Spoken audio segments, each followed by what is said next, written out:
Bem-vindos a mais umas conversas impróprias, hoje dedicadas à formação em jornalismo em Portugal. Quero agradecer a todas as pessoas que nos estão a ver, a acompanhar, bem como aos nossos convidados e às nossas convidadas, que vou passar a apresentar. Aline Flor é jornalista no Público, na equipa de áudio, é autora do podcast do Género sobre mulheres e igualdade, produz podcasts como Memórias de Lisboa e Agenda Europa, entre outros, e escreve sobretudo sobre desigualdades de género, violência contra as mulheres e ativismos feministas. Tem dinamizado workshops sobre podcasts em escolas e eventos feministas. Como estamos a trabalhar a formação, vou também traçar o percurso da formação da Aline. É licenciada em Ciências da Comunicação, Jornalismo e Assessoria Multimédia pela Faculdade de Letras da Universidade do Porto, é mestre em Comunicação Audiovisual, com especialização em Fotografia e Cinema Documental. Obrigada, Aline. Obrigada, Raquel. Obrigada pelo convite. Obrigada. Vou apresentar António Granado, é professor na Nova, da Faculdade de Ciências Sociais e Humanas, onde coordena o mestrado em jornalismo e coordena também comunicação de ciência. Foi jornalista profissional durante mais de 26 anos, tendo-se especializado na área do jornalismo de ciência. Fez a maior parte da sua carreira no Jornal Público, onde foi, para além de jornalista, editor de ciência, subdiretor, chefe de redação e editor do Público.pt. Entre setembro de 2010 e março de 2014 foi editor multimédia na RTP.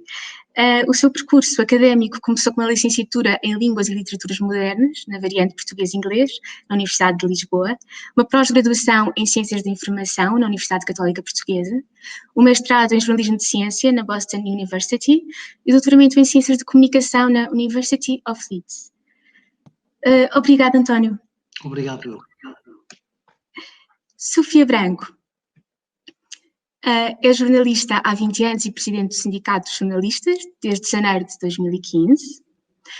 É atualmente membro do Comitê Executivo e do Conselho de Género da Federação Internacional de Jornalistas. Trabalha na agência Lusa, onde atualmente é coordenadora de estágios e formação profissional. A Sofia ainda não está aqui com a imagem, mas eu vou adiantando o currículo.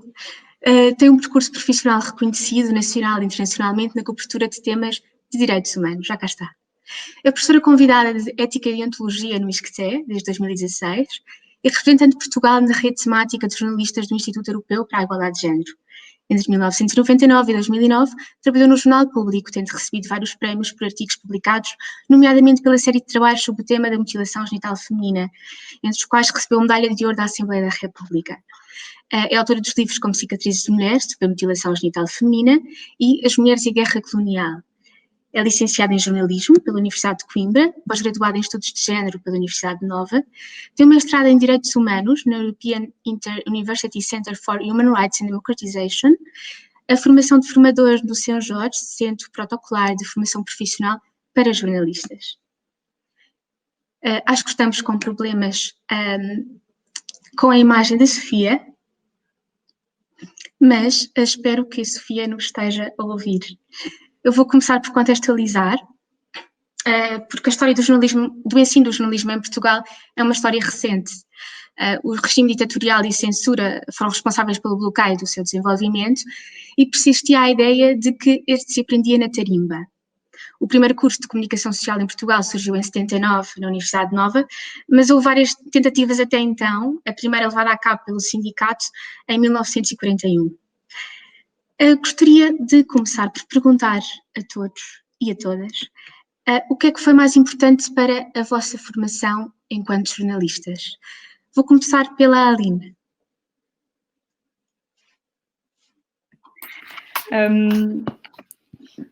Eu diria que, pronto, em primeiro lugar, o meu curso, né, de licenciatura, que foi um lugar que acho que fiz uma boa escolha. Pronto, a Faculdade de Letras tem um curso muito prático em muitas coisas. Pronto, até costumava dizer que era demasiado prático em algumas, mas que permitiu, pronto, compreender como é que funcionavam os jornais, mas estava a pensar, até tendo em conta o trabalho que faço hoje e o que eu acho, a visão que tenho também do que é que, como abordar, não necessariamente determinados temas, mas a realidade no geral, também diria que foi, na verdade, o mestrado que digamos, tirou o foco se calhar, dos processos para colocá-lo nas pessoas, que foi algo que depois me ajudou, pronto, molda muito a minha visão, né, do que é importante, e se calhar também a minha experiência profissional, na verdade, é que foi o que... Tendo em conta que nos primeiros lugares onde trabalhei também, e aqui não tem que ver necessariamente com jornalismo, mas se calhar com experiência pessoal de ser uma mulher na profissão, uma mulher trabalhadora, não é? E que com empresas lideradas por homens, com esse determinado, pronto, ou seja, todos esses contextos, não especificamente falando sobre só a forma como as técnicas, as práticas jornalísticas, mas também a forma que nós temos de olhar para o mundo, que no fundo depois vai definir também muito do que é o resultado, né, do nosso trabalho. Portanto, acho que foi um conjunto disso, a formação muito importante, mas também acho que as vivências são o que depois vai moldando e vai enriquecendo o trabalho que depois fazemos.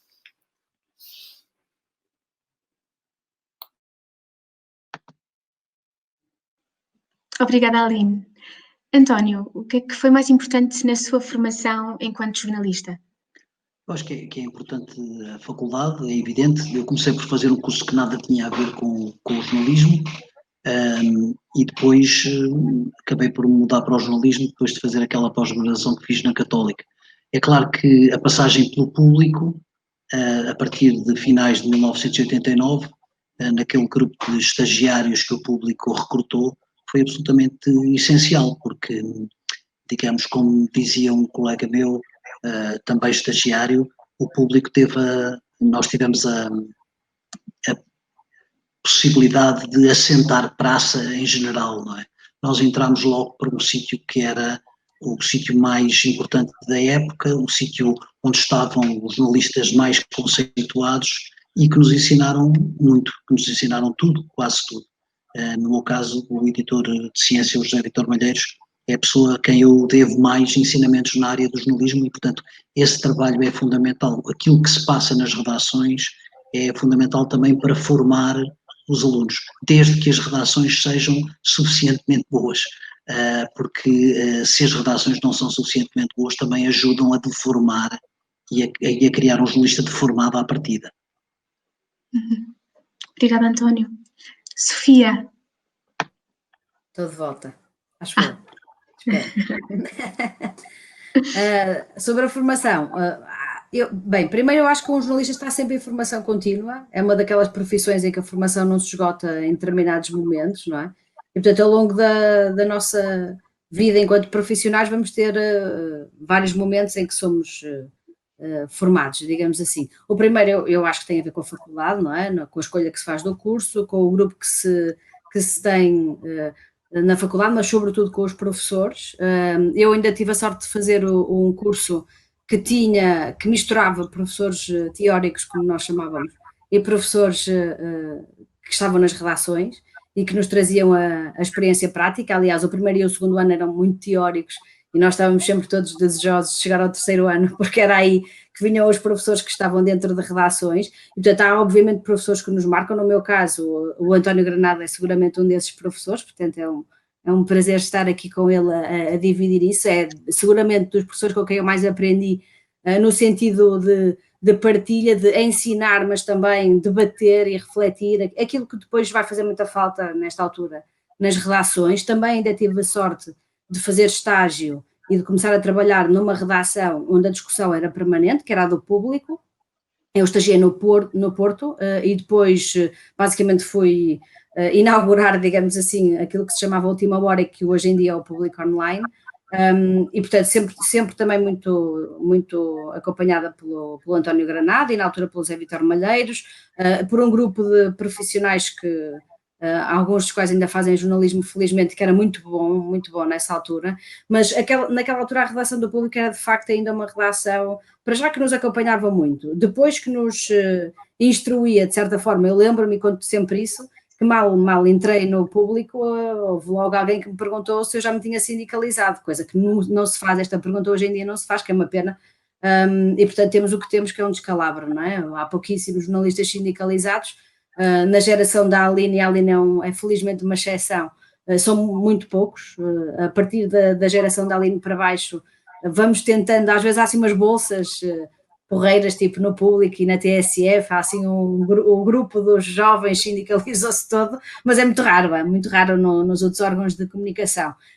E depois havia muito cultura de grupo e de coletivo, havia conselhos de redação ativos, comissões de trabalhadores, delegados sindicais, coisas que já hoje em dia muito poucos órgãos de informação têm na sua totalidade, estes 3 a funcionar, e não só havia, como nos incentivavam a nós mais novos a fazermos parte, não é, desse processo. Aprende-se muito com isso, com essa experiência, ou seja, o jornalismo de facto, deve ser uma aprendizagem de prática, não é? Tem obviamente uma parte teórica fundamental, que eu até acho que devia ser, se calhar eles não concordarão comigo, mas eu acho que devia ser uma formação muito mais abrangente do que aqui é, ou seja, não tão focada só e exclusivamente nas questões do jornalismo, mas a mim fizeram-me falta coisas sobre o sistema político português, por exemplo, que não tivemos nunca, não é? Sobre a democracia em geral, sobre participação cívica, sobre direitos humanos em geral, por exemplo. E a formação dos jornalistas não tem isso. Pode haver um curso ou 2 que tenha um bocadinho disso, mas não são cadeiras fundamentais como eu acho que deviam ser. Até porque a profissão é aberta, podemos todos discutir se deve ou não continuar a ser, mas eu defendo que deve continuar a ser. Não é uma profissão fechada, não tem uma ordem, portanto não é só jornalista quem estudou jornalismo. Um médico pode ser, um advogado pode ser, uma série de outros profissionais podem ser, porque o jornalista faz muito da prática, não é? E esta prática é que hoje em dia está muito mais fechada sobre si própria, não é? O António já disse um bocado isso. Hoje as redações não são de facto sítios onde se aprende a grande coisa, com franqueza. Salvo raras exceções, não há aqui não há um debate contínuo, não há uma partilha de opiniões assim generalizada, não há um sentido muito coletivo. Isso é de facto uma das coisas que me preocupa hoje em dia. Obrigada, Sofia.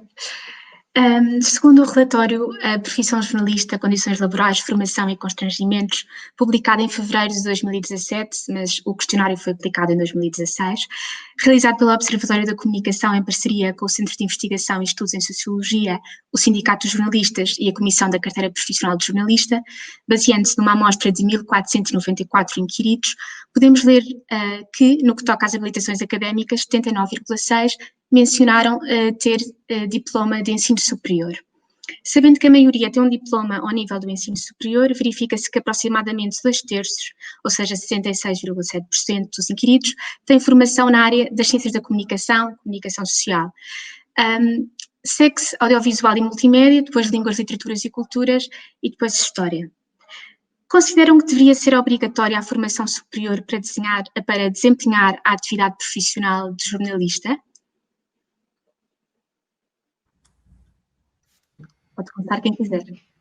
Posso ser eu? Já que já vem na sequência do que eu vinha a dizer, acho que não é? Como já perceberam.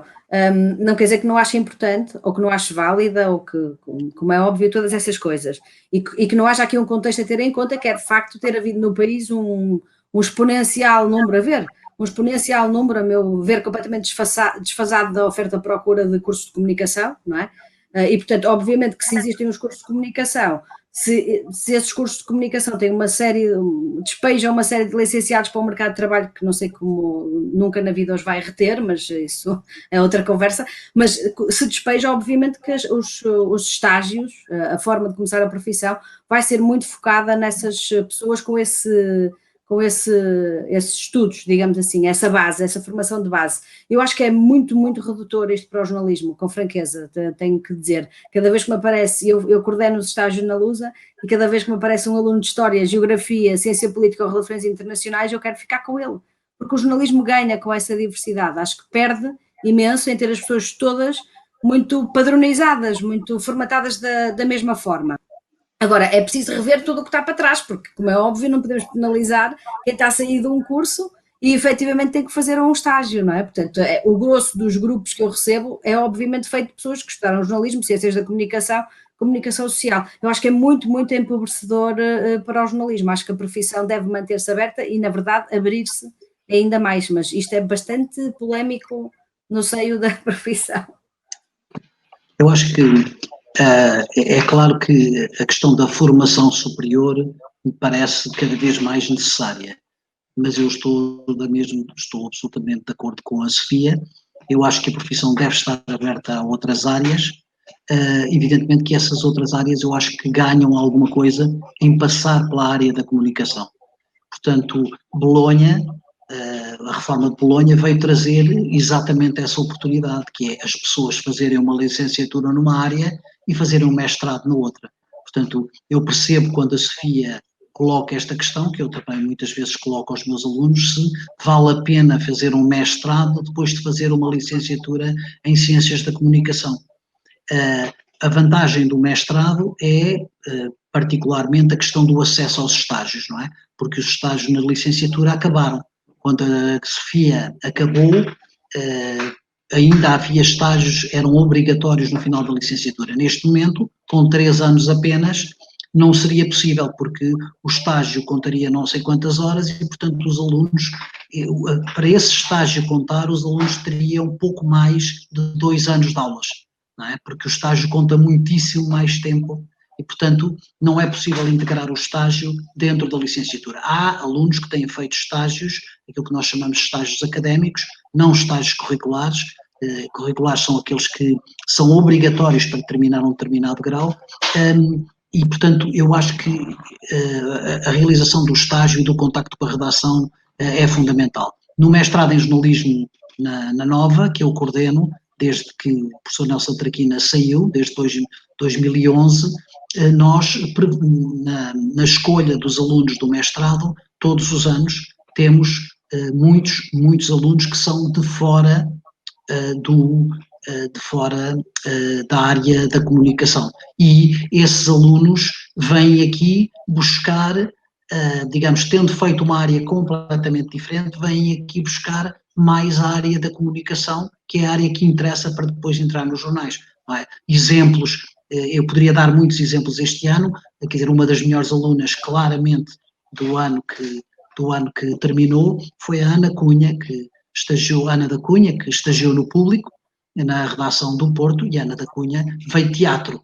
Não é? A Ana da Cunha, a licenciatura dela é em teatro, nada tinha a ver com comunicação social, e, portanto, aí está a prova de que, eu estou a dar o exemplo dela, mas podia dar outros, porque há vários, pessoas que vêm de uma área completamente distinta e depois acabam por enverdar pela área do jornalismo, não é? Muitos que já passaram pelo mestrado em jornalismo vêm de áreas completamente diferentes. O João Turgal, por exemplo, que é editor da Antena 1 rádio, não é? O João Turgal é de matemática aplicada com mestrado em matemática. E, portanto, depois, o que ele se gostava mais era de fazer jornalismo, veio fazer o mestrado em jornalismo e transformou-se em jornalista. Portanto, e é muito bom termos uma pessoa que sabe imenso de números, que não se deixa enganar com a estatística, etc, a editar num jornal. Portanto, eu sou também como a Sofia, eu acho que a formação superior é fundamental, seja em que área for, e eu acho que é importante uma passagem pela comunicação para aceder, digamos assim, para conhecer os códigos antes mesmo de entrar numa redação. Obrigada, António. Pois, eu ia dizer isso, acho que a questão de ser obrigatório em curso de jornalismo, acho que não faz isso, não faz muito sentido.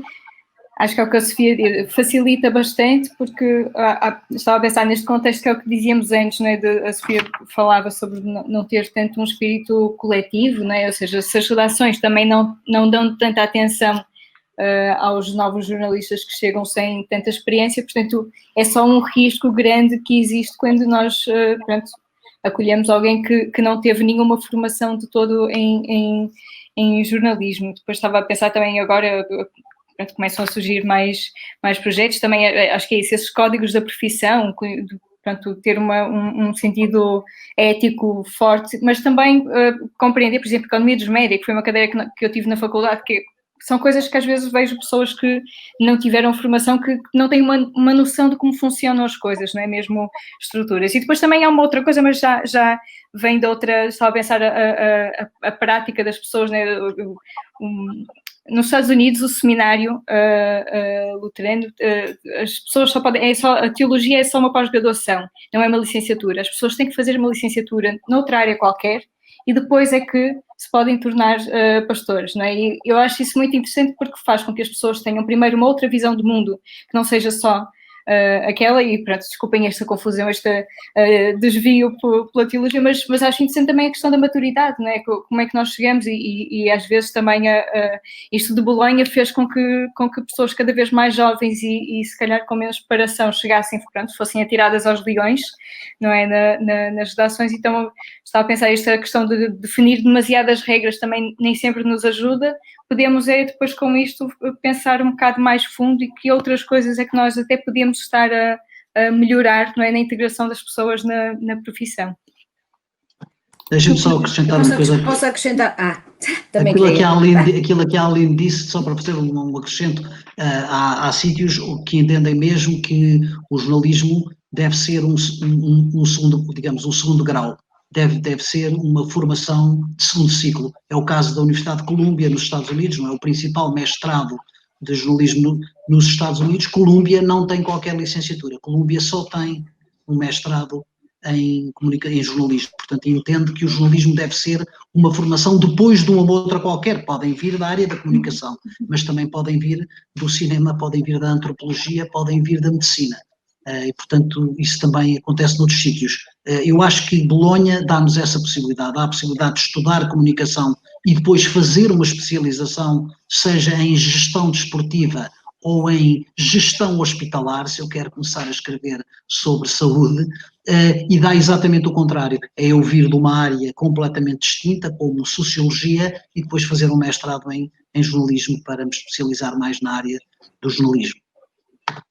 E depois há aqui uma coisa a ter em conta que é da formação profissional, ou seja, nós temos o Centro Protocolar para Jornalistas, que é um centro muito bom, tem várias ofertas de formação, que é o Senjor, que conhecemos como Senjor, e que aliás serviu a muitos jornalistas que nós identificávamos como grandes nomes e que eram jornalistas de tarimba, aquilo que chamamos de tarimba, ou seja, não tinham licenciatura nenhuma, tinham começado a trabalhar em pleno 25 de Abril, num quadro político muito específico, nunca tinham tido estudos superiores e que depois fizeram vários cursos no Senjor para se profissionalizarem em termos de formação. E, portanto, até isso é uma mais-valia, no sentido em que, de facto, quem quiser ser jornalista pode ir fazer uma outra área, como o António estava a dizer, uma outra possibilidade, e depois, de facto, porque vai ser preciso, ou seja, porque nós ao dizemos isto, parece que estamos a dizer que é uma coisa onde se chega, faz e não é. Existem competências, de facto, técnicas, éticas, específicas, de facto, mas que podem ser, digamos, aprendidas, tanto na prática como com o auxílio dessa tal formação profissional, e que é feita de uma forma muito adaptada à vida numa redação, desde logo, não é? Portanto, não ser uma coisa com esse peso académico que as licenciaturas e os mestrados têm, não é? Agora, a formação superior é obviamente importante, mais o inquérito que tu referiste, Raquel, revela exatamente que os jornalistas, digamos, valorizam essa formação, porque esse inquérito tem outra coisa muito importante, que é uma percentagem elevadíssima dos jornalistas que faz formação ao longo da sua vida profissional e que faz formação ao longo da sua vida profissional porque decidiu fazer individualmente, porque as empresas não a dão.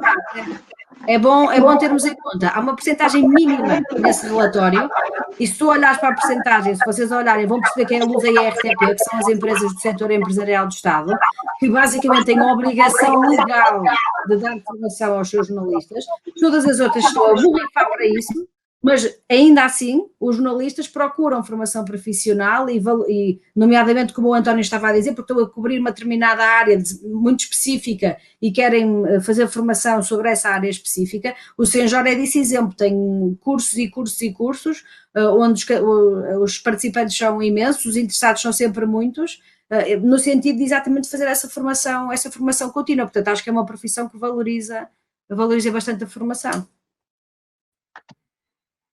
A questão da formação contínua, deixa-me só dizer uma coisa, a questão da formação contínua é realmente fundamental.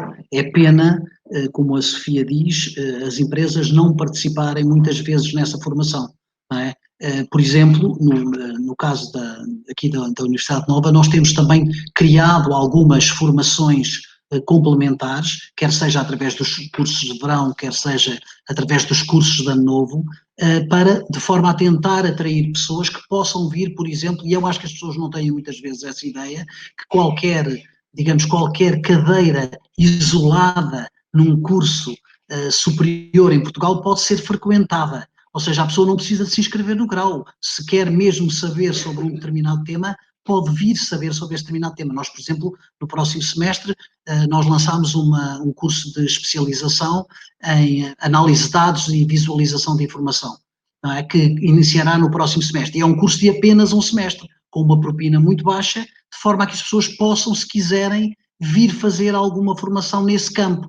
E o que nos tem acontecido mesmo em cadeiras, por exemplo, do mestrado em Comunicação de Ciência, há pessoas que vêm à faculdade só para fazerem uma cadeira, só para fazerem um seminário, porque acham que esse seminário é muito interessante. E, portanto, a formação em contínuo é algo que os jornalistas estão a utilizar muito e cada vez mais. Já agora posso só acrescentar aqui uma dificuldade que às vezes temos, portanto, acho que vontade há muito de fazer formação contínua, nós sentimos falta, não é, às vezes de ter mais conhecimentos em determinadas áreas, aperfeiçoar algumas questões técnicas, mas estava a pensar, a Sofia esteve a organizar há poucas semanas uma formação na Lusa sobre a presidência portuguesa da União Europeia, e aquilo teve que ser das 9 às 11 da manhã, porque era o horário em que provavelmente eles conseguiam encaixar no horário dos jornalistas. Eu sinto às vezes essa dificuldade, quer dizer, as cadeiras da Nova, por exemplo, quando estive em Lisboa, teria sido ótimo, mas eu não consigo garantir que às 6 da tarde estou fora da redação. Então há aqui um segundo equilíbrio que se calhar, não sei se é uma ponte fácil de fazer também, porque do que ouço dos cursos, né, de professores, é que não é muito fácil vir falar com os jornais, né, com as rádios, televisões e marcar essa formação diretamente e incentivar a participar, mas pronto, há aqui, pronto, sabemos que há uma precariedade muito grande, é muito difícil eu simplesmente pedir para olha, esta semana ou durante um semestre inteiro vou sair todas as semanas a esta hora, arranjem alguém para fazer alguma coisa. Portanto, há aqui um equilíbrio um pouco difícil de encontrar em conseguir continuar a formação e não criar também demasiados obstáculos para o meu trabalho, não é? Esse é um ótimo hábito que as redações perderam, infelizmente. As pessoas que estão a dirigir as redações perderam esse hábito, esqueceram-se do que é que se fazia aqui há uns anos, onde havia alguma facilidade para essa formação. Já não digo pagar a formação, mas pelo menos facilitar a que as pessoas fizessem essa formação. E isso vê-se claramente que está a ser cada vez mais difícil. Nós tivemos aí durante muito tempo, quase todos os anos temos aí o Walter Dean, não é? Que vem do Committee of Concerned Journalists e que vem dar uma formação sobre os elementos do jornalismo. Temos muitos jornalistas que se inscrevem, mas muitos têm imensa dificuldade em estar aqui às 6. E são todos pós-laborais, não é? Ou seja, os cursos já são pós-laborais, mas mesmo assim não há nenhuma vontade em fornecer essa formação, tal como a Sofia já disse.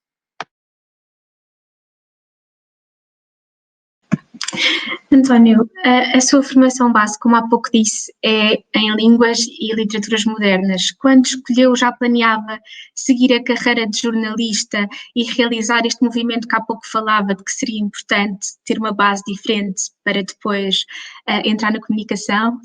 Não.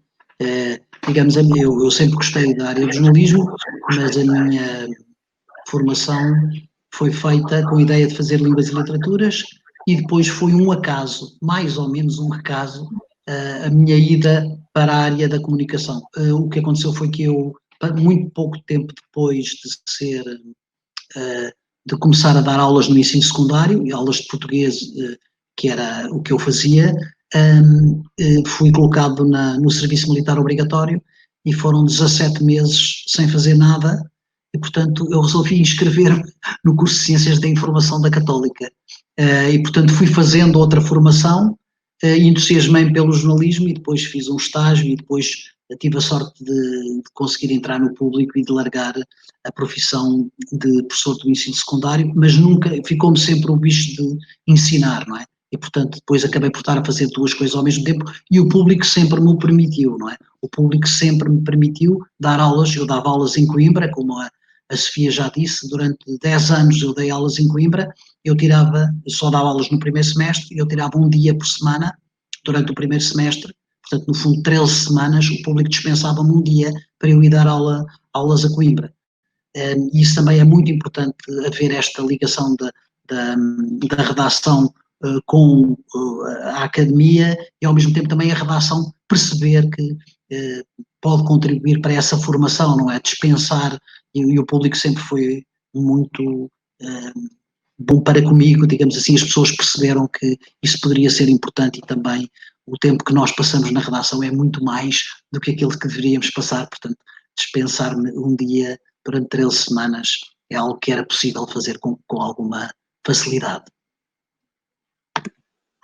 E de que forma é que os conhecimentos adquiridos na área da literatura estão presentes, se estão, possivelmente, na sua prática jornalística?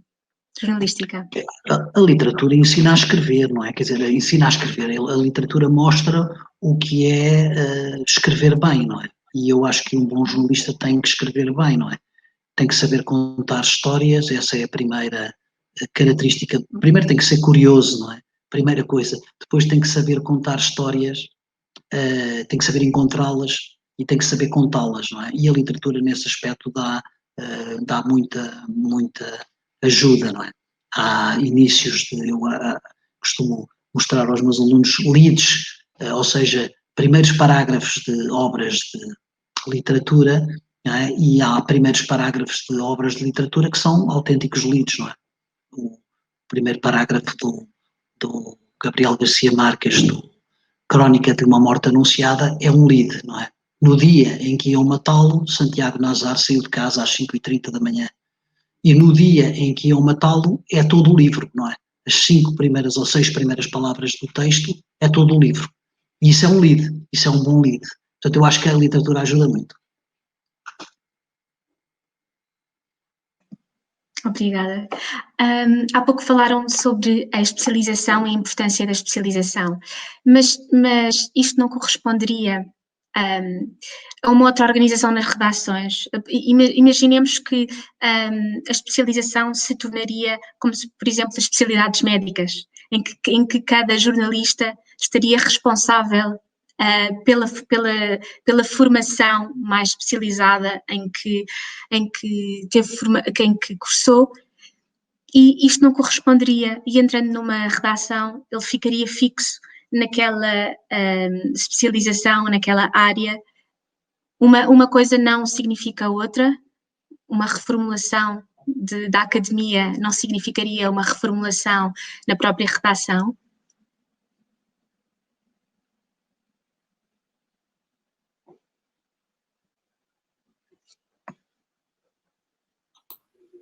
Eu não percebo se a Sofia... Sofia parou. Está a esperar. Ouviram-me? Estão a ouvir-me? Aline, fala tu sim, Aline. Eu não sei se percebi ao certo a pergunta, mas também se não tiver a responder podes-me orientar, não é? Não sei se...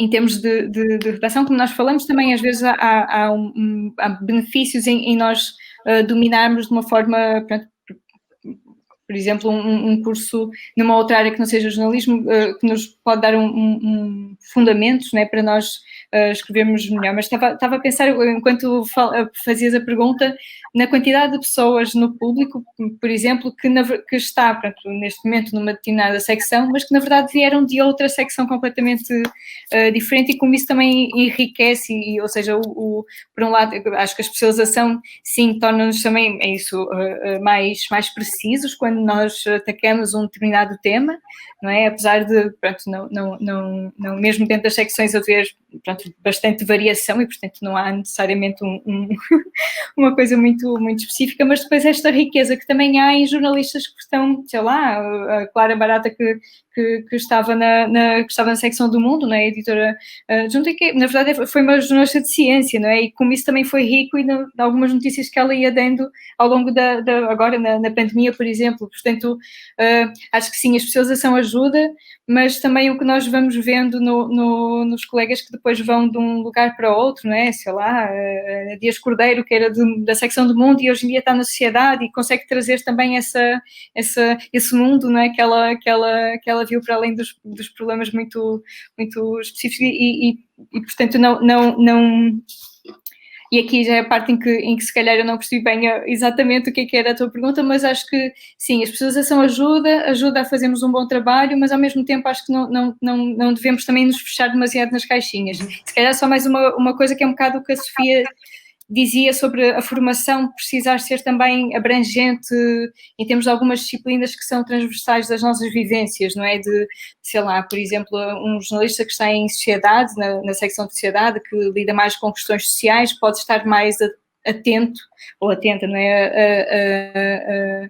A determinadas vulnerabilidades que as pessoas têm, porque, pronto, trata disso com mais frequência e se calhar essa visão mais matizada, digamos, do mundo, podia fazer muita falta, na verdade, por exemplo, um jornalista que está fechado na economia, não é? Isto acho que até foi um comentário que uma colega fez no outro dia na redação, de que se calhar nós precisávamos fazer umas mini formações em que alguém de uma editoria ia falar com os colegas de outra, né? Para também aprendermos estas formas de fazer que fechamos-nos numas caixinhas, aprendemos mais ou menos a fazer, pronto, eu pensei agora na economia, porque tem formas de trabalhar assim um bocado mais específicas, e depois se calhar podíamos também aprender mais se estivéssemos mais em comunicação, em diálogo, em se calhar mais mudança de vez em quando, pelo menos, não sei também como é que isso se concretiza, mas pronto, é algo portanto, ideias que nos vão surgindo. Também. Isso é o chamado pau de dois bicos, não é? Essa pergunta, ou resposta a essa pergunta, porque a especialização é obviamente fundamental em certas áreas, é muito importante que as pessoas estejam por dentro de um determinado tópico, há uma forma de fazer, há um acompanhamento que é necessário, e depois às vezes, por exemplo, nós que fazemos piquetes e coisas desse tipo, às vezes caímos de paraquedas nos assuntos e é de facto muito complicado apanhar em que momento é que aquilo está quando não está a acompanhar uma determinada área. Agora, um jornalista tem que ser capaz de fazer qualquer coisa em qualquer momento, é jornalista 24 horas por dia, 7 dias por semana, e tudo o que lhe acontecer e seja notícia e ele vir, tem uma obrigação, porque há um sentido de missão, digamos assim, de estar apto a fazer qualquer coisa, não é? Portanto, eu quando estou de piquete e me dão os números da DGS, que eu nunca tinha feito, e é obviamente algo muito particular tratar números daquela forma, vou ver como é que foi feito, não é? Falo com as pessoas que normalmente fazem, essas pessoas explicam-me, mas eu tenho que estar apta a fazer aquilo. A resposta não pode ser, ui, eu nunca fiz isso e não sei muito bem, acho que não faz muito sentido do ponto de vista jornalístico, até convém que nós continuemos a ser testados noutras áreas e noutras coisas e que nos desafiemos a nós próprios, porque há aqui uma ideia transversal de que tem que ser jornalista, enfim, para qualquer assunto. Agora, outra questão é o facto de hoje em dia as redações, as direções, não incentivarem a especialização e tornamos-nos todos especialistas em generalidades. Esse é que é o problema. O risco disso é sermos todos especialistas em generalidades, não é? E sobretudo darmos tempo de antena a pessoas que são especialistas em generalidades e que nem jornalistas são, não é? Que é outra parte deste problema. Mas, portanto, temos que ser todos capazes de fazer muito em muito pouco tempo, porque o que interessa são os cliques e esse tipo de coisas, não é? Mas depois, quando alguém procura, e há muito esta procura, eu trato da formação na USA e volta e meia tenho camaradas meus a perguntar, eu gostava de me especializar em tal e tal, posso fazer a formação, não sei quantos, isto é recorrente, as pessoas os jornalistas têm essa necessidade. E depois há empresas que incentivam e que dizem, sim senhora, se querem vamos organizar, vamos fazer e tal, e há outras empresas que não é? Isso é outra questão, porque tem que haver uma especialização, mas tem que haver também aqui margem para exatamente como a Aline explicou, que acho que é uma boa imagem, não ficarmos todos dentro de caixinhas e muitas vezes nós desconhecemos de facto o que é que cada um faz, nomeadamente em termos de secções, e era importante fazê-lo, sim. A especialização tem vantagens e tem desvantagens, é uma coisa lá para Alice, não é? A principal vantagem é nós termos, digamos, conhecimento sobre aquilo de que estamos a falar, um conhecimento mais aprofundado, e não nos deixarmos enganar facilmente com um número, com uma coisa que parece absolutamente extraordinária, mas afinal parece que só foram feitos 90, a amostra são 90 pessoas. A vacina da Moderna, por exemplo, se a amostra é 90 pessoas, quer dizer, ainda tem que fazer mais alguma coisa para terem números mais fiáveis. Sabermos que enquanto a vacina da Moderna e da Pfizer não estiverem publicadas em revistas científicas, nós não sabemos exatamente se aquilo serve só para... Claro que eu não acredito que estejam a mentir, atenção, acredito que as coisas estejam mais ou menos o que lá estão, mas queremos saber se aquilo é só para fazer subir as ações na Bolsa ou se aquilo tem algumas coisas, ou seja, tem que haver, digamos, visibilidade pelos pares, no caso da ciência, por exemplo, que é a minha área, ou seja, acho que é muito importante. Também há um problema que vem da especialização, que é o facto de, muitas vezes, nós sermos mais facilmente enganados pelas fontes, ou seja, nós estamos demasiado, quando somos especializados, nós estamos demasiado próximo das fontes. Eu acho que a solução, digamos, muitas das coisas que nós vemos nos órgãos de comunicação social, que nós criticamos nos órgãos de comunicação social, sim, têm a ver com os jornalistas que as escrevem ou que fazem ou que as dizem na rádio ou que as filmam na televisão, mas eu acho que, eu diria que 90% da culpa dos erros que nós vemos estão nas pessoas que dirigem, nos editores que têm obrigação, têm tempo de profissão suficiente para não deixarem passar determinadas coisas, têm a obrigação de rever com muita atenção os textos, têm a obrigação de fazer cumprir o código deontológico, têm obrigação, têm uma série de obrigações e muitas vezes isso é feito sem qualquer cuidado, ou seja, se eu sistematicamente, como eu faço coleção de fontes anónimas que não dizem nada, não é? Faço coleção e tenho uma coleção absolutamente anormal, como contactada uma fonte da Galp decidiu não comentar. Para que é que eu dou o anonimato a alguém que não quer dizer nada? Isto é sistemático, sistemático. De quem é a culpa? A culpa é de que é o hábito já dar anonimato só porque sim, mesmo que a pessoa esteja a ser paga com o dinheiro de todos nós para ser assessor de imprensa do Ministro do Planeamento, se está a ser paga com o meu dinheiro, o nome dela tem que aparecer, porque quem está a pagar o ordenado somos todos os portugueses. É hábito já, pura e simplesmente, não citar. Se a pessoa então não diz nada, cita-se também. A fonte do Ministério do Planeamento diz que não tinha nada, não quis comentar. Isso aqui é uma coisa absurda, absolutamente absurda. E isto tem muito a ver com o hábito de algum tipo de jornalismo, de todos os tipos de jornalismo especializados, que começam digamos assim, são enviesados, não é? São enviesados. Quer dizer, esta história, as coisas que se dizem sempre sobre o BES, não é? Então ninguém viu. Não, houve algumas pessoas que viram, não é? Houve algumas pessoas que viram há alguns anos atrás, mas eram muito poucas as que estavam a ver, não é? São muito poucas as que estavam a ver.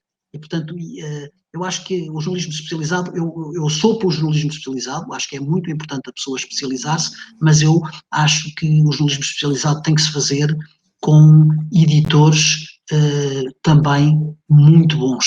Ou seja, o jornalismo especializado não é um trabalho só do jornalista, é um trabalho também da pessoa que edita os trabalhos e que os deixa ir para a frente, sejam eles trabalhos de jornalismo de investigação, de jornalismo económico ou de jornalismo desportivo, não é? O jornalismo desportivo, outro cancro, o cancro no sentido de coisa, que é as transferências anunciadas todos os verões, não é? Que nunca se concretizam, nunca se sabe quem é, nunca se sabe quem é que disse, nada. E sistematicamente isto prejudica o jornalismo, prejudica a própria credibilidade do jornalismo.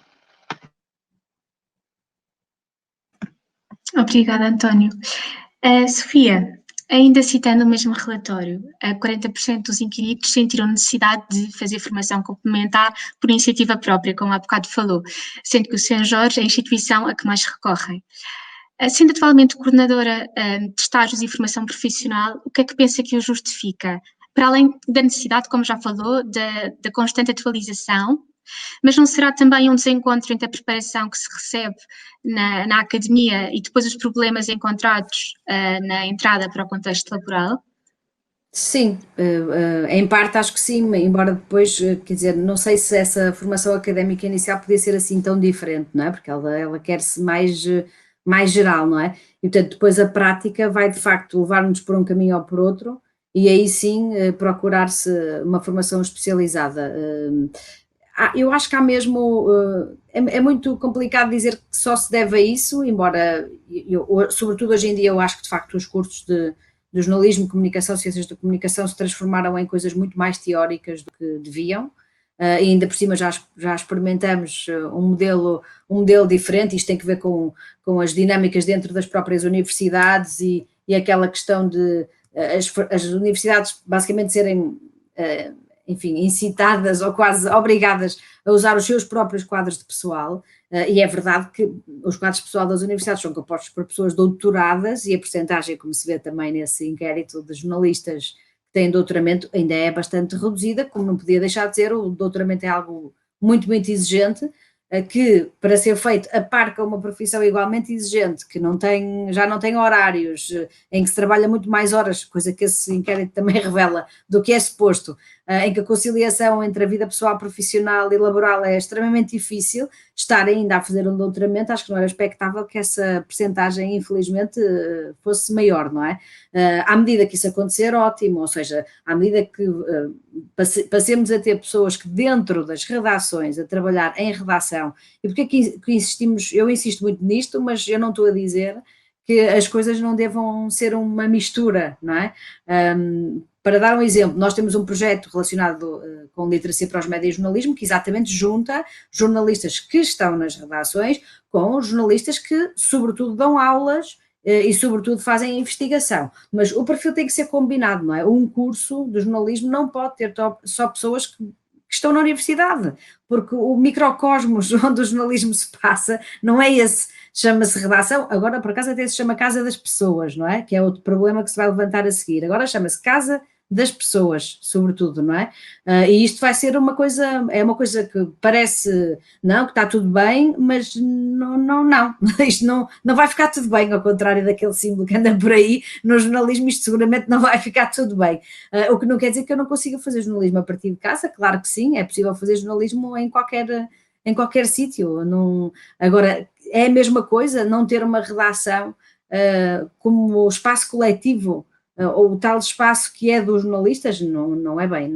Acho que uma coisa não substitui a outra, e se não estivermos atentos, isto pode criar um cenário um bocadinho mais complicado. Portanto, é natural que ao longo daquilo que vamos fazendo profissionalmente, sei lá, há muitas formações que são técnicas, não é? Tecnológicas, e que têm que ver com eu ter começado, por exemplo, num jornal e de hoje para amanhã, sei lá, encontrar emprego numa rádio, por exemplo. Obviamente que tinha que ir fazer um curso ao Senjor de rádio, tive aulas de rádio na faculdade, nunca fiz a rádio na vida, não é?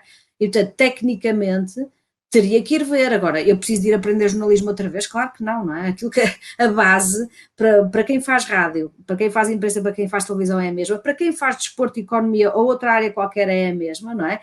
Eu tenho muita dificuldade, estou sempre a discutir muito estes rótulos do jornalismo económico por uma razão muito simples, e mesmo do desportivo, por uma razão muito simples, é que isto depois há vários campeonatos salariais também, e é a boleia desses rótulos. Os jornalistas económicos são muito mais bem pagos do que os outros, por exemplo, porque supostamente tem uma especialização muito especializada. Ora bem, vamos lá ver se a gente se entende.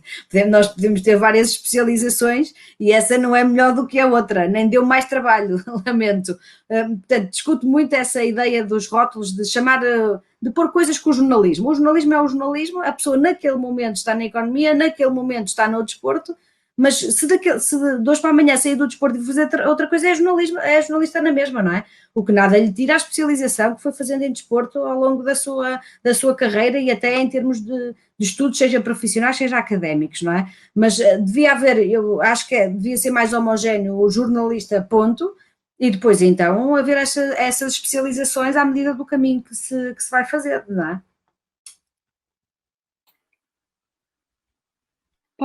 Se calhar estava a pensar agora, também não sei se vocês, se calhar a Sofia, como vai acolhendo os estagiários, e até o professor António que os envia, não é, para as redações, porque eu quando me licenciei, pronto, não foi assim há tanto tempo, foi em 2011, eu já fui das jornalistas que foi formada para ser generalista, não é? Estávamos no pico do backpack journalism, portanto já saía da faculdade a fazer tudo e na verdade é engraçado essa a descrição que a Sofia ia fazendo, e também às vezes no São Jorge das pessoas irem fazer formação, na verdade para se adaptar, porque vou trabalhar para uma rádio ou porque vou trabalhar para outro lado, porque na verdade o que eu senti foi depois o oposto, não é? Foi de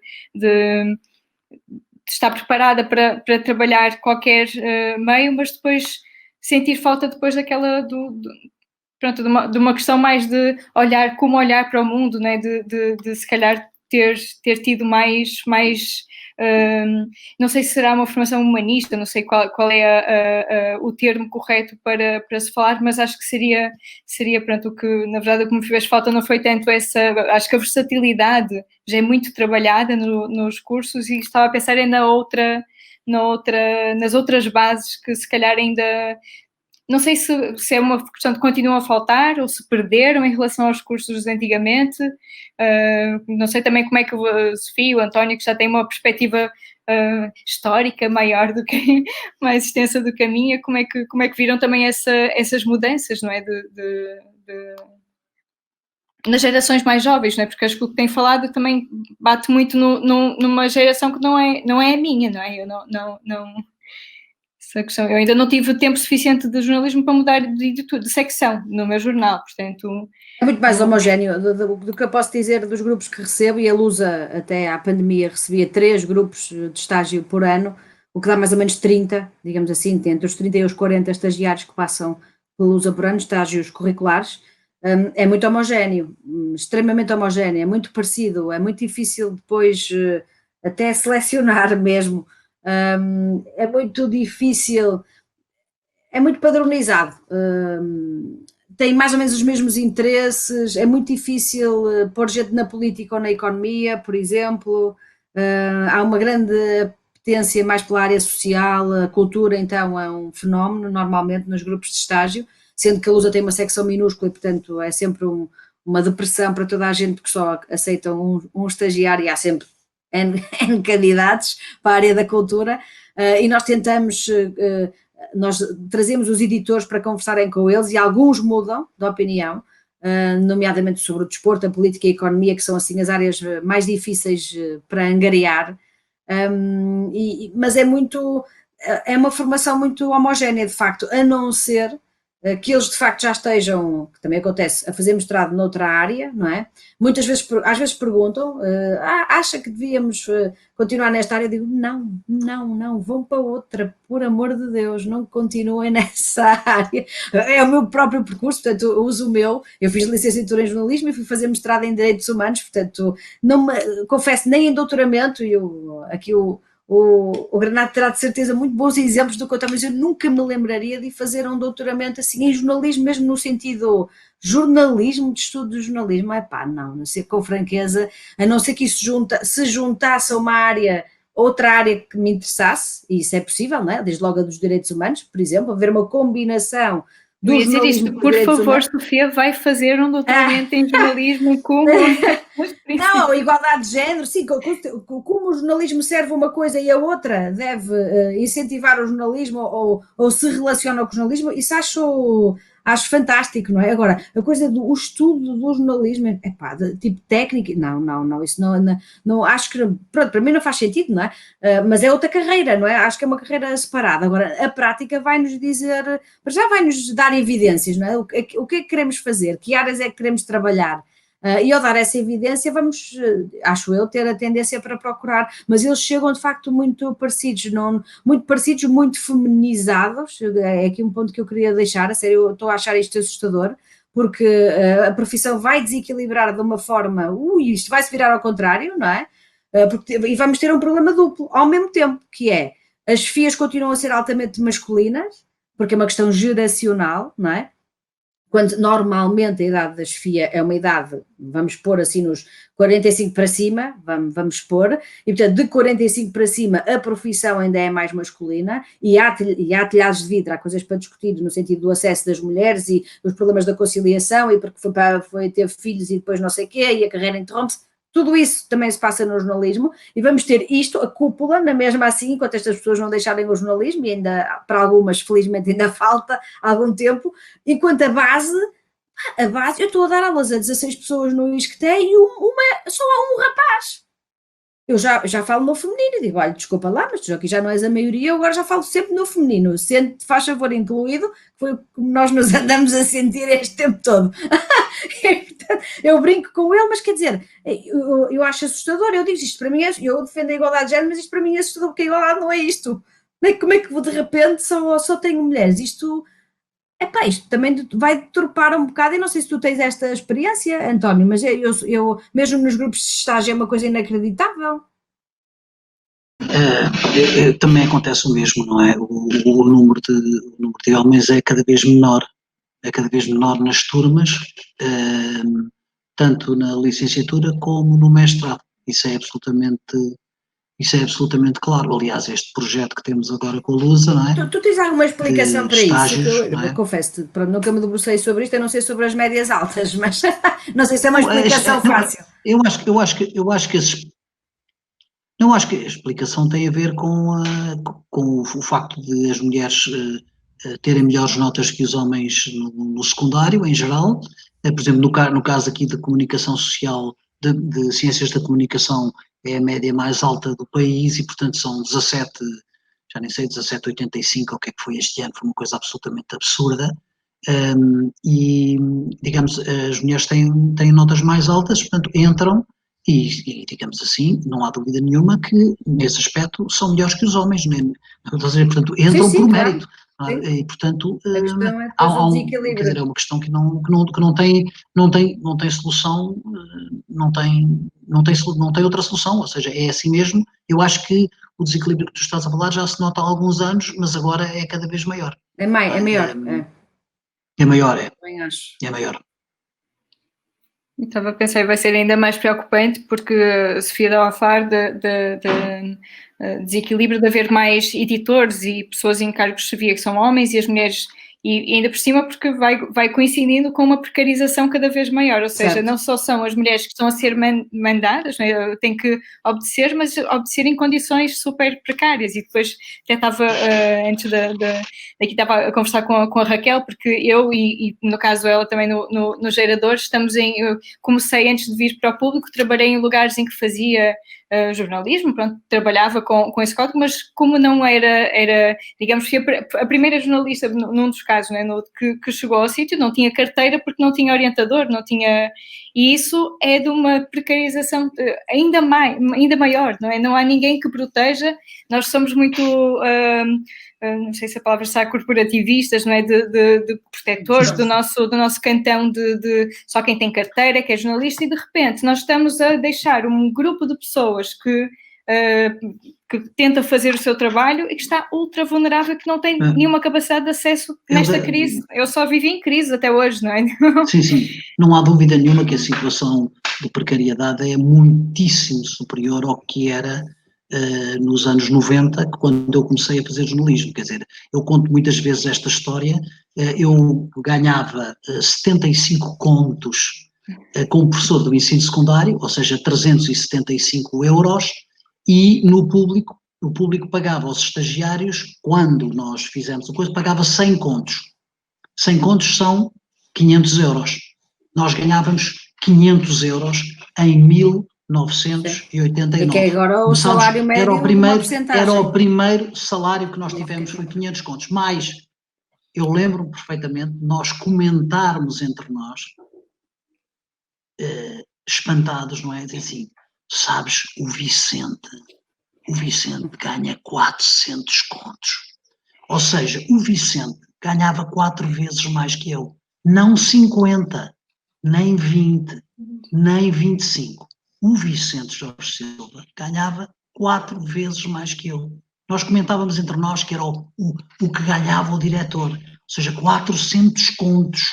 seja, e o que aconteceu foi que, digamos assim, aqueles que recebem mais destacaram-se completamente a receber mais, não é? Ganham muitas vezes mais, não ganham só 4 vezes mais que um estagiário, e o estagiário continuam a ganhar 500 euros. E passaram-se 30 anos, não é? E é brutal, é um fosso absolutamente brutal, não é? Não é possível viver com 600 euros ou com 700 euros, não é? Que é como ou seja, é terço. possível, é possível, mas não se vive, não é? Sobrevive-se, não é? Sim. Eu vou ter que vos dizer adeus nesta altura, mas deixem-me só salientar esta questão da precariedade, que é importante, de facto. Esse mesmo inquérito que tu falaste mostra muito bem isso, não é? Há um terço, mais ou menos, dos jornalistas ganha ali em torno dos 700 euros. Isto da pandemia vai ter aqui um impacto muito, muito grande. O problema estava lá, era um setor já fragilizado e, portanto, a pandemia não vai ser culpada de nada, pôs a descoberto e evidenciou e agravou uma série de tendências. Uma delas era exatamente essa percentagem já muito grande, esse um terço que não tinha vínculo laboral em 2016, porque esse inquérito tem os dados recolhidos em 2016, e que esse inquérito mostra uma tendência crescente. Portanto, imaginando que desde 2016 até março de 2020 essa tendência tenha crescido muito, essas pessoas estão sem trabalhar desde março, basicamente. E são muitas, não é? E, portanto, isto vai acontecer aqui uma de duas, quer dizer, já têm que ter acontecido coisas. Essas pessoas que são os chamados trabalhadores independentes, que independentes não têm absolutamente nada, puderam recorrer àquela ajuda, que é para todos os trabalhadores independentes, dos 435 euros ou que é daquele subsídio, não é? Esse subsídio vai acabar um dia, como todas estas coisas dos layoffs excepcionais e de não sei o quê, não é? Portanto, estamos aqui ainda nesta margem em que as pessoas têm esse apoio, mas quando isso acabar, das duas uma, ou essas pessoas já foram fazer outra coisa na vida, e talvez ainda voltem para fazer as duas, ou voltem ao jornalismo mantendo essa outra coisa que de certeza tiveram que fazer desde março, ou vão mesmo abandonar a profissão. E esse inquérito já mostrava isso, já havia uma grande percentagem de pessoas a questionar a sua opção pelo jornalismo e a pensar em abandonar a profissão. Essa percentagem vai subir largamente depois desta pandemia. Isso é uma coisa muito assustadora, porque é uma profissão que exige motivação, há muito empenho nisto, há um sentido de missão que não é, tem que ser cultivado no sentido, a própria pessoa pode ter esse interesse e essa motivação, mas isso não chega, não é? O ambiente tem que incentivar a essa missão, não é? Quando nos dizem, mas o vosso dever é escrutinar, pois é, escrutinar, e as condições para escrutinar? As condições de independência para questionar, podemos mesmo, agora falando aqui no sentido global, podemos mesmo questionar tudo? Podemos todos, em qualquer tipo de situação, em qualquer órgão de informação, a trabalhar para qualquer patrão. Isto é tudo muito, muito frágil, este tipo de coisas, não é? É óbvio que, felizmente, continuamos a ter muito bons exemplos de gente que continua a questionar e a fazer investigações e a dar notícias importantes e a verificar e tudo isso, não é? Mas, no geral, se formos ver o geral, nós somos mais reprodutores hoje, eu acho, ou seja, no sentido de fomos ali fazer uma coisa e vamos contar o que vimos, está certo, ou vamos dizer relatar o que aquela pessoa nos contou, não é? Mas somos muito mais reprodutores ou transmissores, se quiserem, do que propriamente escrutinadores, que era o que devíamos estar a fazer. Sim, isso tem tudo a ver com a precariedade. Adeus. Gostei muito. Adeus, Sofia. Até à próxima. Obrigada, até à próxima. Obrigada.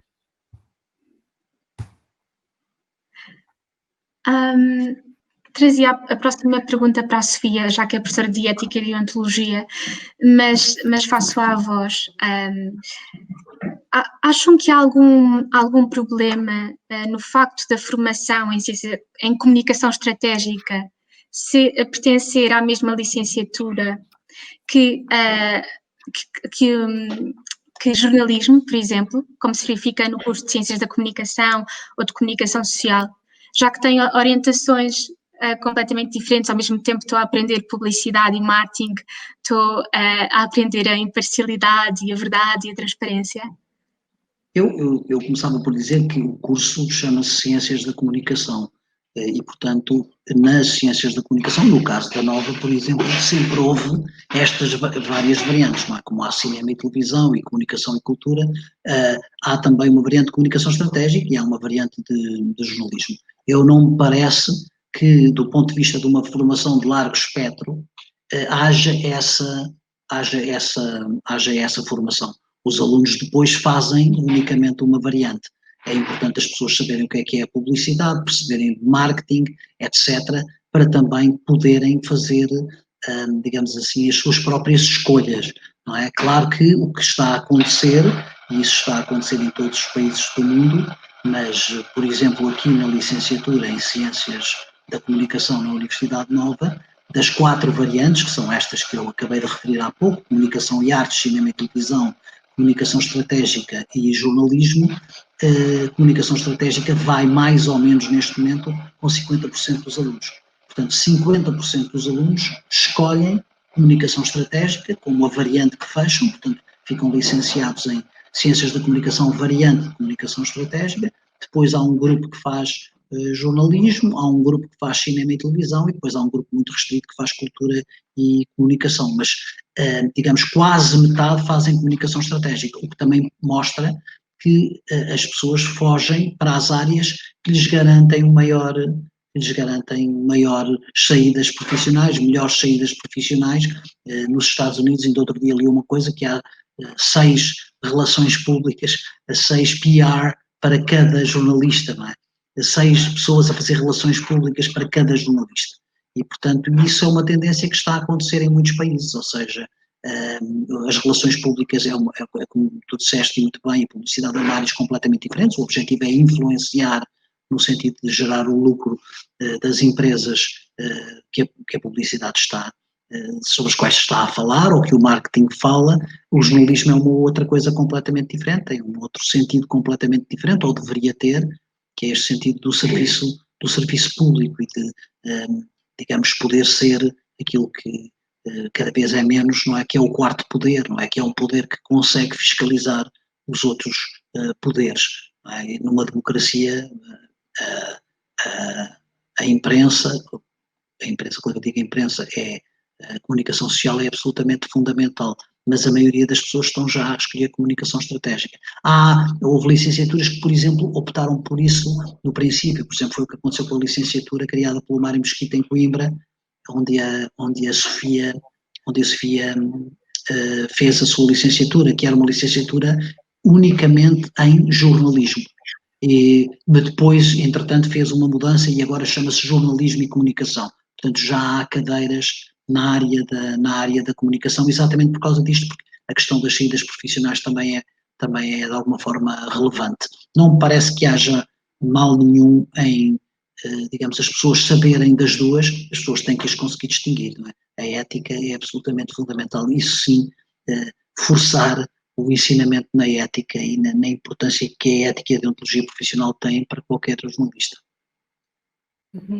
Sim, até e acrescentar, primeiro a coisa que fui pensando em letras também, e na FLUP também acho que foi essa tendência. Havia quando eu fiz o curso éramos 40 no ramo de jornalismo, 20 de assessoria, 20 de multimédia, e acho que hoje em dia não sei como é que eles se mantêm, mas já estavam a ter que alterar porque havia cada vez mais pessoas a querer ir para a assessoria, não é? Porque, portanto, foi assim uma questão, mas eu acho que na verdade até é importante nós, quer dizer, não necessariamente de fazermos o percurso juntos, mas é importante para mim como jornalista saber quais são as estratégias que vão tentar aplicar, não é? Para tentar chamar a minha atenção e para tentar, não é? Tem que saber também como é que funciona, e também é importante, quer dizer, não sei se vale de muita coisa, mas acho que, pelo menos, pronto, que se tente, não é? Que as pessoas que estão do outro lado também tenham alguma noção de quais são os meus limites, não é? Quais são de quem está por cá. Portanto, os dois lados ganham em aprender um sobre o outro. Portanto, também não é isso. Acho acho que não só não vejo mal, como acho que é importante sabermos, conhecermos, não é, os dois campos para nos respeitarmos, não é? Que é algo que às vezes não acontece tanto, mas até costumava brincar agora quando eu tirei a licenciatura. Na verdade, o ramo que eu dispensava bastante era do multimédia, né? Porque eu tive a aprender na licenciatura a fazer, era Flash, que já vai ser descontinuado agora no final deste ano, portanto foi absolutamente inútil. Foram cadeiras assim grandes, né? que ocupavam o semestre inteiro, portanto foi bastante mais inútil ter aprendido aquelas cadeiras de multimédia do que as de assessoria, né? de relações públicas que tive, portanto fica... Aline, no que toca à preparação dos profissionais do corpo docente, achas que deve haver uma diversidade quando a faculdade escolhe este? Ou seja, ter em conta questões étnicas, percursos profissionais distintos, áreas de interesse distintas? Achas que deve haver esse cuidado? Acho que sim, portanto a resposta é mais ou menos óbvia, mas também não sei como é que se é muito fácil, porque estava a pensar, eles estavam a descrever como é que aquilo de fazerem cursos em que tinham professores que eram jornalistas, não é? Mas a própria academia em Portugal foi evoluindo de uma forma em que hoje em dia é preciso um grau de especialização tal e se calhar de dedicação tal ao ensino, à investigação, que não sei se temos assim tantos professores que sejam jornalistas que consigam fazer essa conjugação, portanto também não é muito fácil. Depois em relação, claro, e depois lá está, esse tipo de limitações, não é, de quem é que consegue aceder ao ensino, não é, manter-se nessa área, até pronto, pelas limitações também de acesso à carreira docente, também torna-se ainda mais difícil de ter algum tipo de, não sei se seriam ações positivas, não é? de tentar promover a diversidade. Acho que sim, podemos tentar, quer dizer, não sei onde é que isto começa antes do secundário, provavelmente, não é? Porque se nós queremos que futuros professores sejam mais diversos, nós temos que começar a apostar nisso bastante antes, mas acho que é importante, e pronto, espero que seja, estava a brincar agora há bocado com a Sofia, espero que ela faça um doutoramento sobre jornalismo e género, essas questões, porque sinto muita falta e, pronto, quando eu estudei, senti, ou melhor, quando eu estudei não senti falta disso, mas quando, à medida que fui encontrando os temas sobre os quais gostava de escrever, percebi que poderia ter tido determinados ângulos, não é? Quando aprendi, por exemplo, questões éticas, não é? Ou mesmo de conhecer, quando nós estudamos as teorias do jornalismo, da notícia, não é? Como é que as coisas funcionam, aprendemos tão pouco sobre as limitações do trabalho que nós produzimos, não é? Sobre os pontos, os ângulos mortos que nós consistentemente não olhamos, não é? Os estereótipos que nós perpetuamos. E senti muita falta de ter essa e isso se calhar corrige, é isso, talvez se venha a corrigir à medida que tenhamos, pronto, professores com outras visões, não é? Com outras, mas eu também tenho alguma dificuldade de imaginar o caminho para chegar a esse panorama mais diverso, mas sim, eu acredito que se conseguirmos, há mais probabilidade de também, não é, os conteúdos e os ângulos que nós usamos, e mesmo, sei lá, os cânones, não é, do jornalismo, se vão, pronto, matizando se calhar um bocadinho mais. Eu acho que, relativamente às pessoas que ensinam na universidade, eu acho que a universidade tem a obrigação de ter as melhores pessoas possíveis. Ou seja, a universidade deve, quando monta os seus cursos superiores, tentar escolher as melhores pessoas para ensinarem as cadeiras que têm que ensinar. É evidente que é importante perceber que a carreira universitária, neste momento, só se tem acesso depois do doutoramento. Não é? À carreira universitária só se tem acesso depois do doutoramento. Mas há sempre hipótese de as universidades, e muitas delas fazem-no, de fazer convites a pessoas que não têm o doutoramento para darem aulas numa determinada área, não é? Nós, no mestrado em jornalismo, há uma cadeira que é uma cadeira de jornalismo especializado que é dada por 2 jornalistas profissionais que nenhum deles tem o doutoramento. É o António José Teixeira, que dá jornalismo político, e é a Cristiana Martins, que dá jornalismo económico. E nós achamos que essas eram as pessoas certas para dar esta cadeira. Nós não temos aqui dentro nenhum especialista em jornalismo político, com a experiência do António José Teixeira, nem de longe, nem temos nenhum especialista em jornalismo económico com a experiência da Cristiana Martins, nem de longe. E, portanto, o que nós fizemos desde o princípio, aliás, digamos, no princípio do mestrado em jornalismo, que era ainda dirigido pelo professor Traquina, foram pessoas que nós tivemos desde o início deste mestrado, e assim se tem mantido, e portanto estamos muito satisfeitos com o resultado. O mestrado em Comunicação de Ciência poderia dar outros exemplos de pessoas que, não tendo o doutoramento, nós achamos que eram as pessoas certas para dar determinada cadeira. É claro que isto não pode ser levado ao extremo, porque o que é que acontece, digamos, para a autorização de funcionamento de um curso, tem que haver uma percentagem do corpo docente que seja uma percentagem, como é que eu ia dizer, suficiente do curso docente próprio. Eu não posso abrir um mestrado e ir buscar todas as pessoas fora, não é? Porque isso não faria sentido nenhum. A A3ES provavelmente não autorizaria a abertura de um curso, porque eu não tenho corpo docente para dar esse curso, não é? Portanto, na medida do possível, eu acho que é bastante importante que as universidades o façam, digamos, e consigam escolher as melhores pessoas para dar. Portanto, eu não vejo nenhum problema em haver pessoas, digamos, que venham do próprio campo do jornalismo ou do próprio campo da prática para ensinarem dentro da universidade. Muitos, nós temos alguns jornalistas profissionais que, digamos, fizeram um percurso, como eu fiz, por exemplo, não é? Um percurso que foi de jornalismo e depois um percurso de academia feito ao mesmo tempo, não é? O nosso professor de televisão é o Pedro Coelho e é o Jacinto Godinho, não é? Os dois estão ainda no ativo.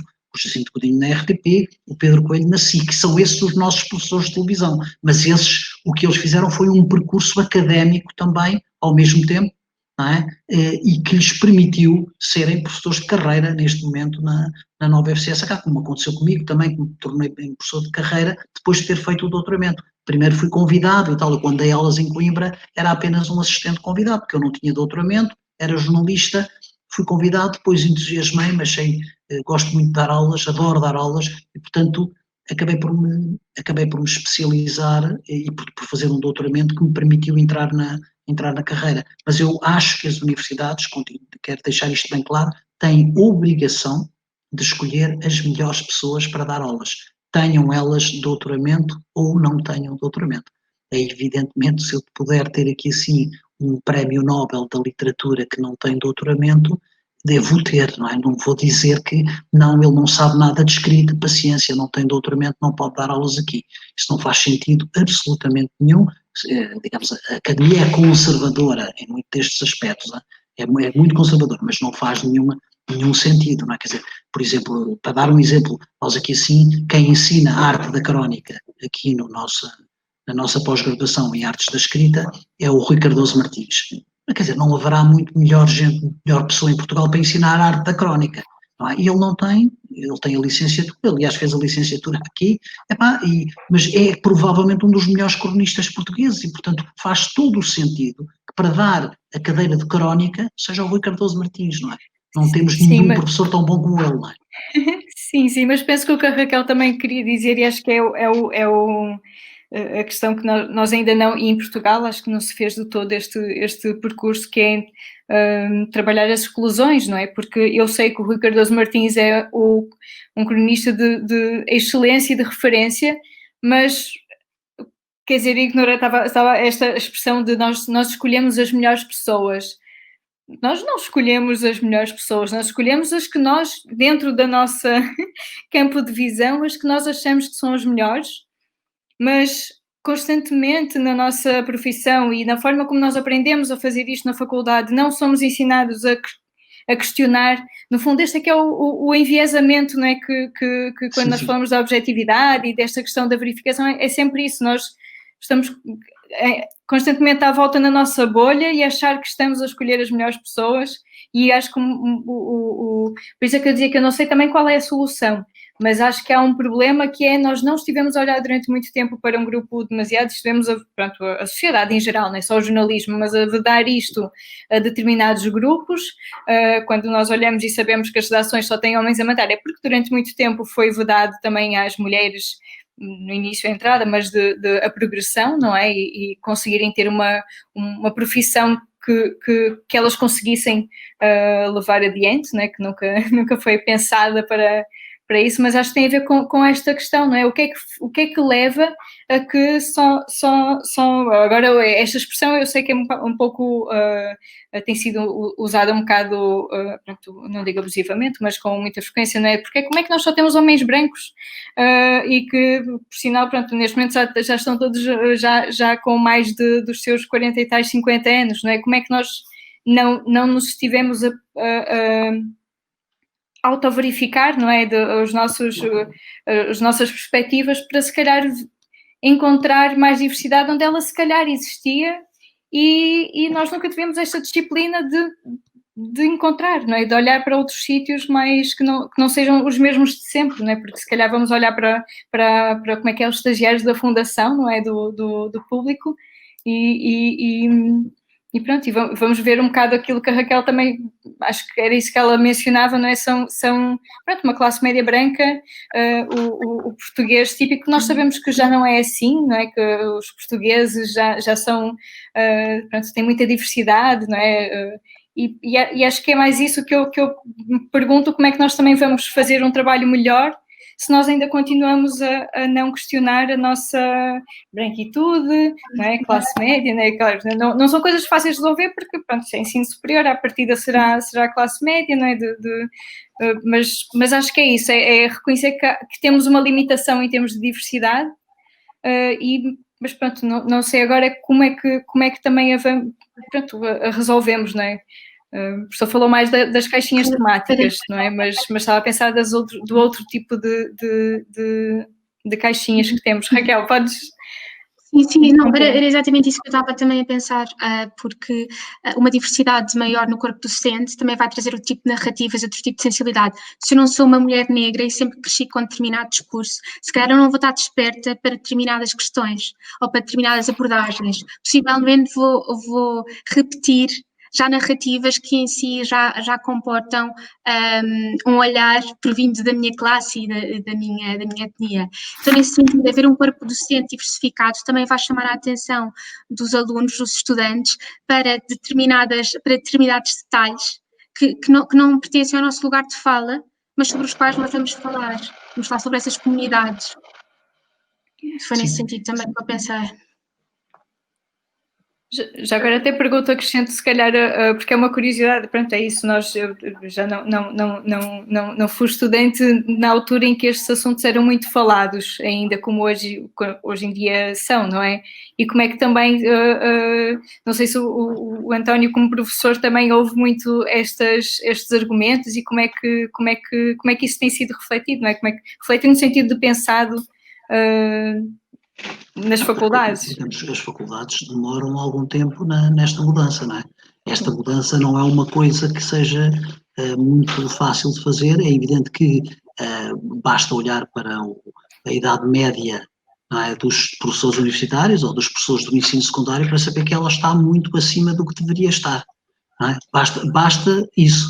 Não é? E, portanto, a própria forma de funcionamento do ensino superior público e também privado, mas do público é absolutamente também, de alguma forma, dificulta essa mudança de que a Aline e a Raquel estão a falar. Ou seja, o que é que acontece? Acontece que a pessoa está e vai estando e estará até aos 67 anos, não é?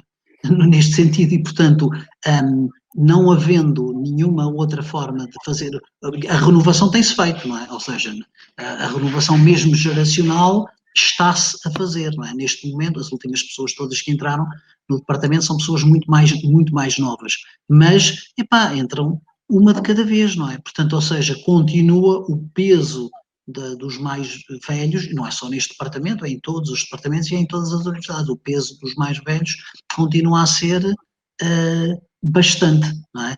Continua a ser muito, evidentemente, se fosse possível fazer uma mudança de um momento para o outro, por exemplo, o que acontece mesmo com a precariedade nos investigadores, não é? Que é uma coisa que acontece ainda, acontece imenso na universidade, que é, porquê? Porque não abrem suficientes lugares no quadro. Aliás, há um problema até dessa abertura, porque tudo isto, digamos, como diz o outro, está tudo ligado, não é? A verdade é que, com a quebra de natalidade, e Portugal, esse é o nosso, digamos, essa foi a herança mais pesada que as gerações vos estão a deixar, que eu também estou-vos a deixar. Eu tentei fazer o que podia, porque eu tive 4 filhos, mas a herança mais pesada que a vossa geração vai ter é a herança da natalidade.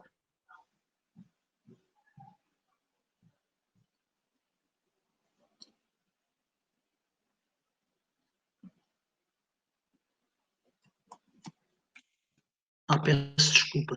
Eu não sei onde é que eu fiquei. Eu estava a dizer o quê? Desculpem. A herança mais pesada era a natalidade. A herança mais pesada é a questão da natalidade, ou seja, nós estamos a caminhar para ser o 3º país mais envelhecido do mundo. Acho que somos o 5º mais envelhecido do mundo. Li outro dia que estamos a caminhar para ser o 3º país mais envelhecido do mundo. E não havendo uma geração mais nova, não há sequer alunos para a universidade.